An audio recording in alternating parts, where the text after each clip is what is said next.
नमस्कार. ड्रायव्हित भावमध्ये आपलं सर्वांचं स्वागत आहे.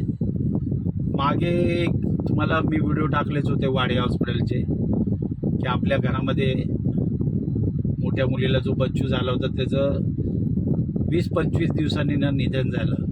खूप प्रयत्न केले आणि त्या धावपळीमध्ये आपल्याला काय व्हिडिओ बनवता आले नाहीत. आणि आता आपण एक 8 ते 10 दिवस झाले त्या गोष्टीला. ते मूल दगावल्यानंतर आपला मध्ये पण मी 2-3 व्हिडिओ बनवले होते, पण वेळ भेटला नाही ना. थोडीशी आपली मानसिक स्थिती पण व्यवस्थित नव्हती. त्या मुलीच्या घरी येणं जाणं होतं, हॉस्पिटलला येणं जाणं होतं.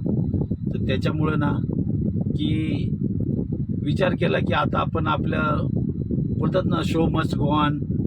आपण आपल्या कामावर वापस आलं पाहिजे. दुःख आहे तर हे दुःख राहणार आहे, येणार आहे. आपल्या आयुष्यात सुखदुःख आहेत ना, हे येतातच जातात. पण माणसाने तिथे जखडून नाही राहिलं पाहिजे. आपण आपल्या कामामध्ये बिझी झालं पाहिजे. त्यामुळं आता आपण आजपासून व्हिडिओ बनवण्यास कंटिन्यू चालू करणार आहे. तर तुम्हाला नक्कीच तुम्ही मला जे प्रेम दिलं आपल्या मागील व्हिडिओबद्दल, आपण सर्वांचे मी आभार प्रकट करतो. असंच प्रेम असू द्या. नवीन नवीन कल्पना नक्कीच तुमच्यापर्यंत पोहोचवेल. धन्यवाद.